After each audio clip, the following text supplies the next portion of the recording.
morning we are continuing with the story. We're on the second chapter of the book, the story, which is still part of the part of the story that we're reading right now is still found in Genesis.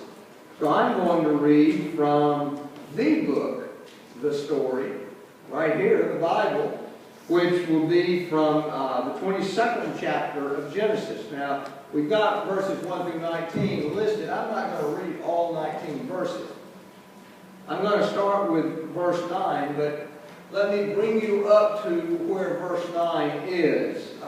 This is the story of God telling Abraham, to take his son. He says, take your son, your only son whom you love, and go to the place that's known as the Mount Moriah. That's the place where sacrifices were made. So Abraham does that. He gets the wood cut. They bundle up the wood. He gets Isaac, and they start off toward Mount Moriah with the servants of Abraham. And then they go up to the mountain, and Abraham is at this point wondering, well, God, what am I going to take to sacrifice?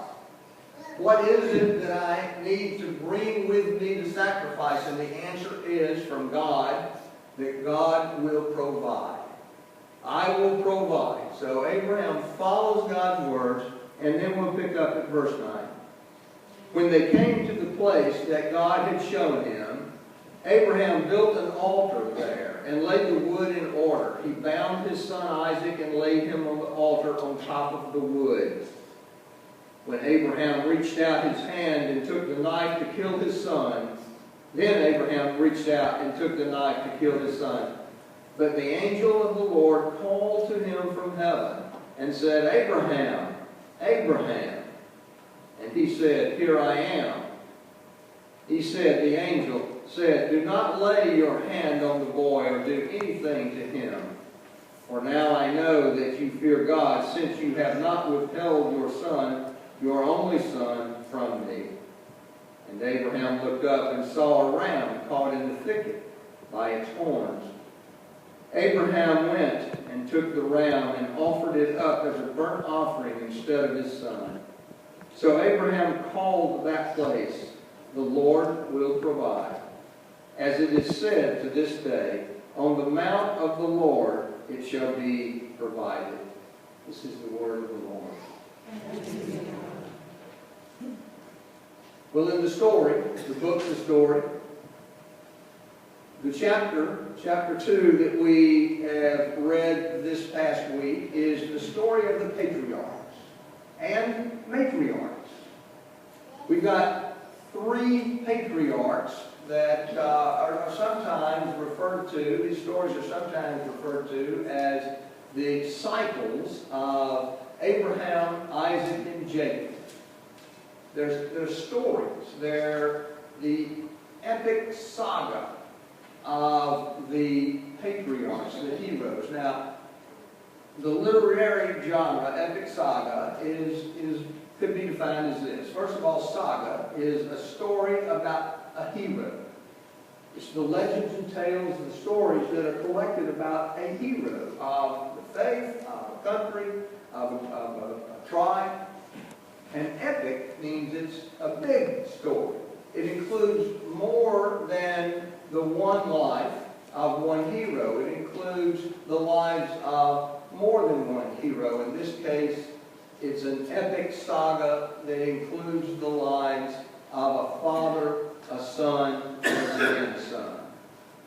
Now, when I think of epic saga, just to put it in modern perspective today, I think about that TV movie or series that was an epic saga called The Legends of the Fall. Do you remember that story?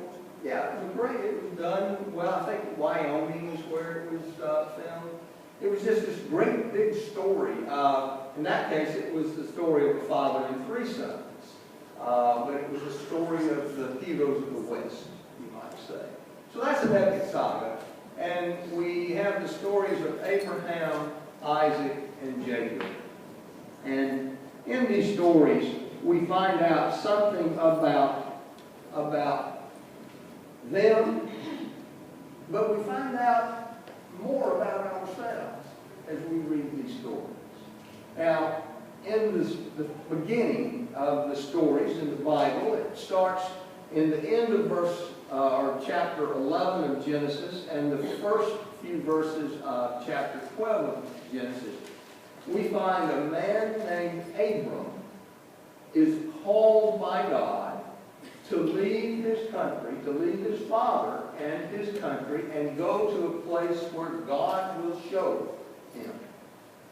So Abraham has to step out in faith. Now this is an amazing story, not just because of Abraham's faith, but also because Sarah decided to go with him. Now remember, Sarah had to step out on really more faith than Abraham. Abraham heard God talk, right? Abraham talked to God. Sarah talked to Abraham. And Sarah also stepped out in faith. And as we read this story, we find that it is a story of faith. It's not just about the founding patriarchs and matriarchs, fathers and mothers of the faith, it's of the nation. It's a story of faith. And it's a story that is a story of real people. Now, Abraham and Sarah were not and did not lead idealized lives. They led hard, struggling lives. They led lives of struggle and pain, but also lives of promise. But their faith, although strong enough to get them to step out on the promise of God, was not perfect. It was not perfect. And sometimes we look at these stories, we look at the Bible, and we think, well, these people, they were God's people. They had to be pretty much perfect, didn't they? But then as we read the stories, we find out something different about them. I like the advertisement of the fictional product on the Prairie Home Companion. You all know Prairie Home Companion? Well, it's sponsored by a fictional product called Powdered Milk Biscuits. And I love their phrase. I'm going to just read it. It's powdered milk biscuits. It says, made from whole wheat raised in the rich bottomlands of the Lake Wobegon River Valley. That's funny. Lake Wobegon or River Valley. Lake Wobegon River Valley by Norwegian bachelor farmers. So you know they're not only good for you, but also pure.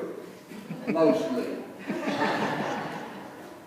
Abraham and Sarah's faith was pure. Mostly. If we read the story carefully, what we find is they have faith, and then for some reason they just do something stupid. They have faith to go to the land, but then the land is not what they expected, so they leave the land and go to Egypt. Their faith was pure, mostly. And then Abraham and Sarah finally struggle through and finally get to the point that their faith is that on which one could build a nation. But this story of Abraham and Sarah is everyone's story.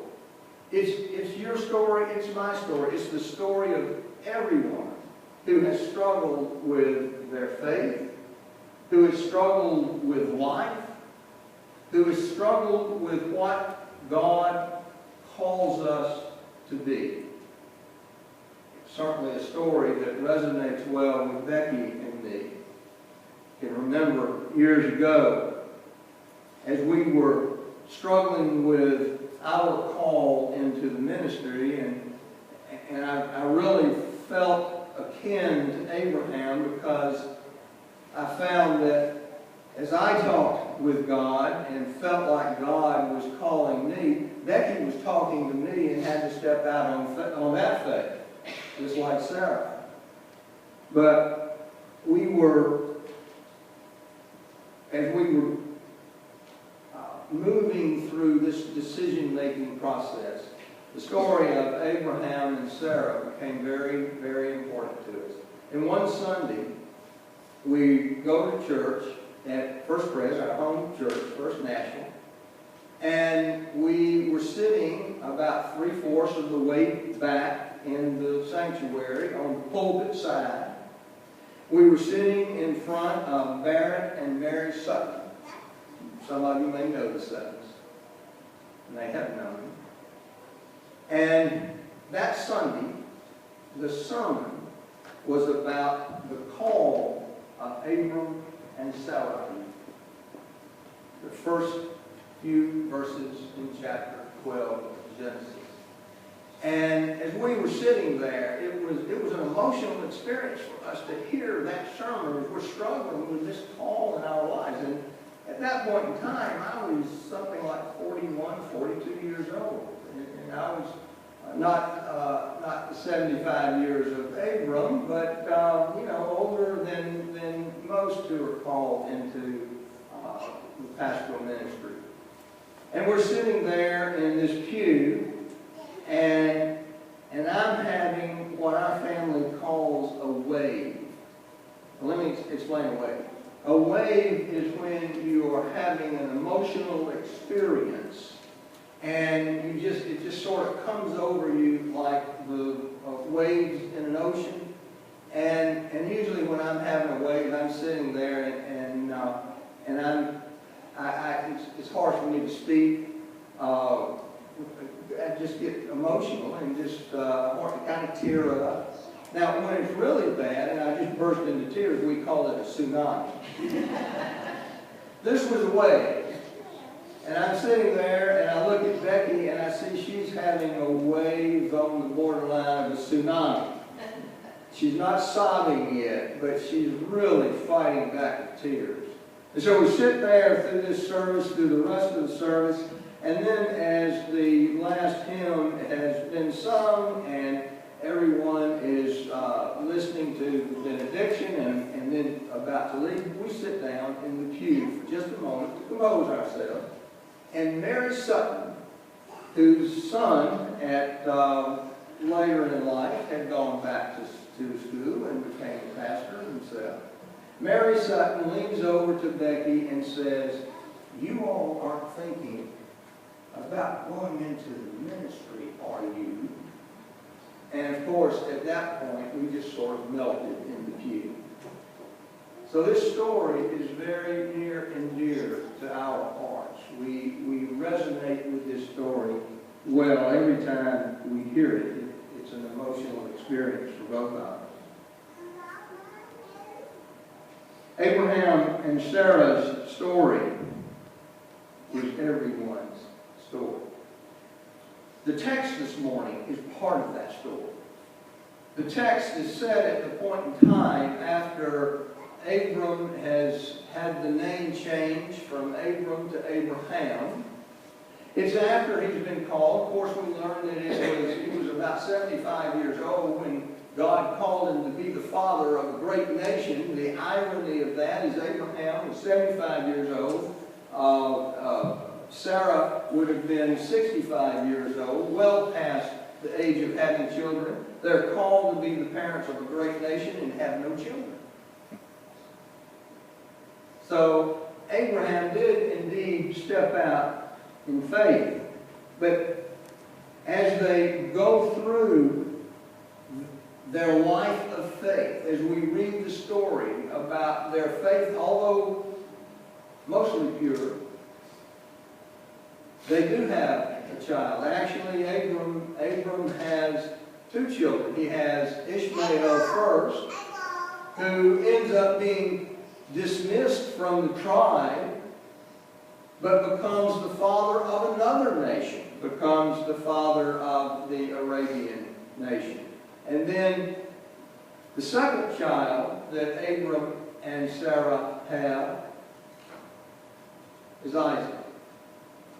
And from God's perspective, God calls this Abraham's only child. Because it's the child of the promise. It's the child that, according to the story, that God intended for Abraham and Sarah to have. And in this story that we find in the Bible, this disturbing story, because it has an element of the recognition of the practice of child sacrifice in it, which apparently took place in parts of this ancient world.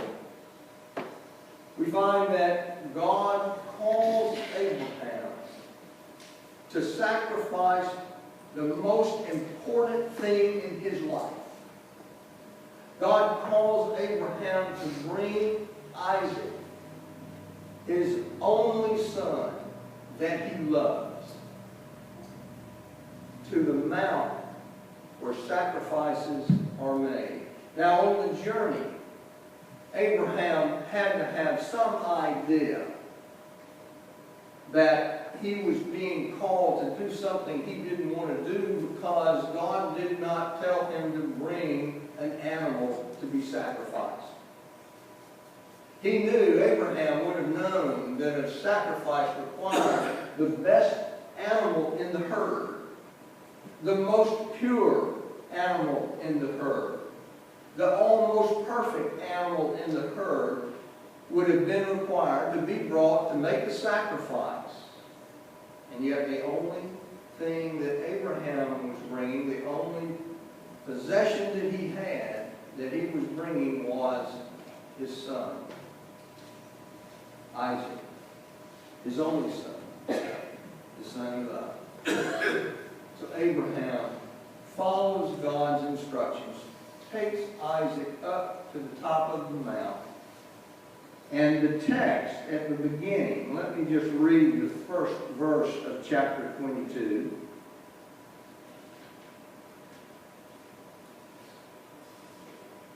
This is what it says. After these things, God tested Abraham.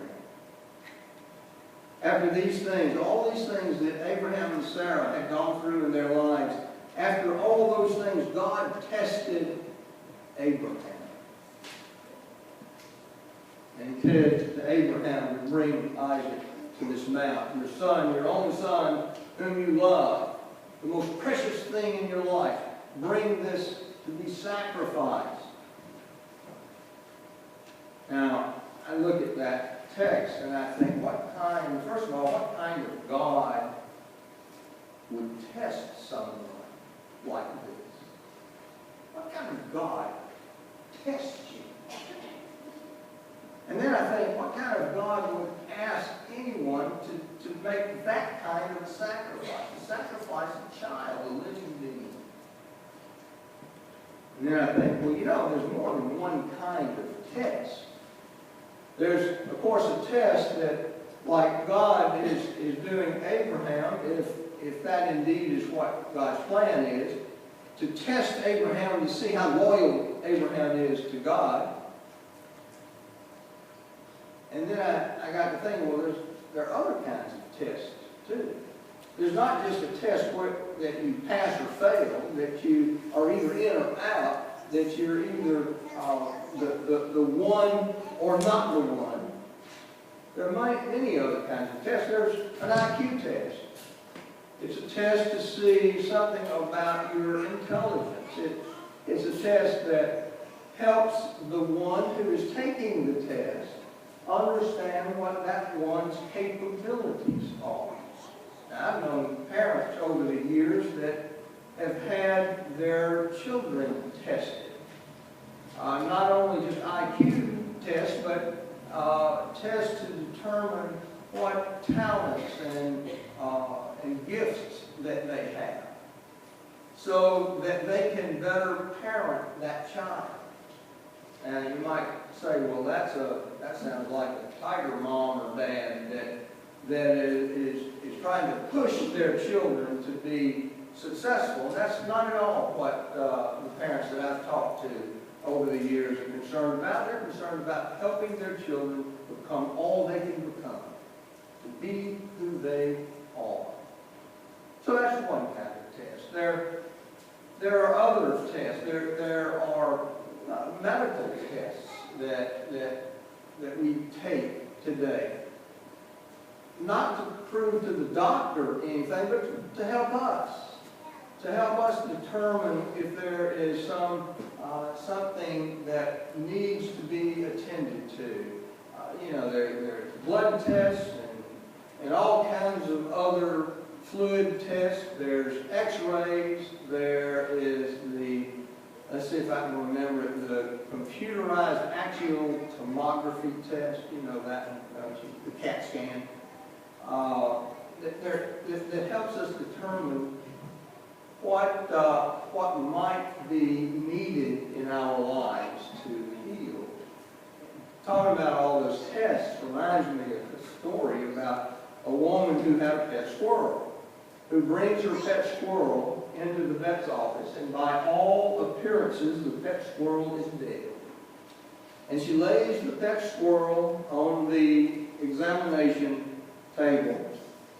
And the doctor walks into the office, looks at it, and says, "Ma'am, I'm sorry to tell you this, but your pet squirrel is dead." And she just doesn't want to accept that. She says, "Well, can't you run some tests on my pet squirrel? Test it." And so the doctor turns around, opens the door, and calls a Labrador retriever in. The Labrador retriever jumps up with his paws on the table, sniffs the squirrel, takes the squirrel and shakes it, throws it back down, and walks out. Then the doctor calls his tabby cat to come in. And so the cat comes in, jumps up on the table, sniffs the squirrel, looks at it up and down, and then jumps off the table and goes in the other room. And the doctor says, "Well, my conclusive opinion about these tests is that your squirrel is dead." And so the doctor is about to leave, and the person at the desk comes in and brings her the bill. $225. She screams at the doctor, "What are you doing sending me a bill for $225 to tell me that my squirrel is dead?" And the doctor says, "Oh, it's $25 for the office visit, but it's $200 for the lab test and the CAT scan." So there are other tests that we do besides the ones to find whether we're in or out. And in this case, it seems to me what God is doing with Abraham is not testing him to find out whether his faith is good enough to become the founding father of a great nation. God already knows that. See, God doesn't need to do a test to find that out. God is testing Abraham so Abraham will know what the extent of his faith is. So Abraham will know how his faith has grown over the years. See, we don't start out on the journey with a full faith. We don't start out in life with faith in God that's strong enough to carry us through. That has to be developed over our lifetime. And that's what God did with Abraham and Sarah. Life does that for us. Life helps us. Life tests us as we go through. Life tests us, and those tests either help make us stronger or destroy us. And the tests are not for God to find out whether our faith has grown. It's for us to know whether our faith has grown. You see, our faith should not be stagnant. It should not stand still.